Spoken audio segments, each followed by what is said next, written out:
ವಿಷ್ಣು ನಾನು first time ನೋಡಿದ್ದು premiere show. ಅವನು ನನ್ನ ನೋಡಿದ ತಕ್ಷಣ ಮಾತಾಡ್ತಾ ನಿಮಗೆ ಶತ್ರುಘ್ನ ಸಿನ್ಹಾ ಥರ ಡೈಲಾಗ್ ಗೊತ್ತಾ, ಹೇಳಕ್ಕೆ ಬರುತ್ತಾ ನೀವು? ನನಗೆ ಬರಲ್ಲ. ಹಾಗೆ ಅವನಿಂದ ನಮ್ಮ ಫ್ರೆಂಡ್ಶಿಪ್ ಸ್ಟಾರ್ಟ್ ಆಯಿತು.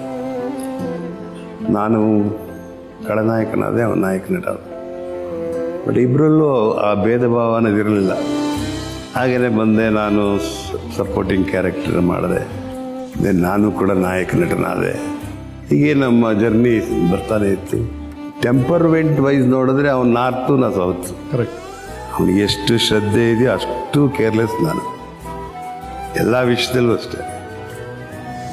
ಆದರೆ ಒಬ್ಬನೊಬ್ಬನ ಚೆನ್ನಾಗಿ ಅರ್ಥ ಮಾಡ್ಕೊಂಡಿದ್ದೆ. ಯಾವಾಗಲೂ ಸ್ವಾರ್ಥ ಅನ್ನೋದು ಬಿಟ್ಬಿಟ್ರೆ ಕರೆಕ್ಟ್ ಸರ್. ಫ್ರೆಂಡ್ಶಿಪ್ ಅನ್ನೋದು ಶಾಶ್ವತವಾಗಿದೆ. ಖಂಡಿತವಾಗಿ. I miss him so much ಅಂದರೆ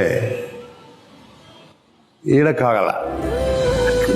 ಮಾತಾಡೋದಕ್ಕೆ ವಿಷ್ಣುವರ್ಧನ್ ಫಂಕ್ಷನ್ ಅಂದರೆ ನಾವು ಹೋಗೋದೇ ಇಲ್ಲ. I still have him in my heart. I still think that is alive.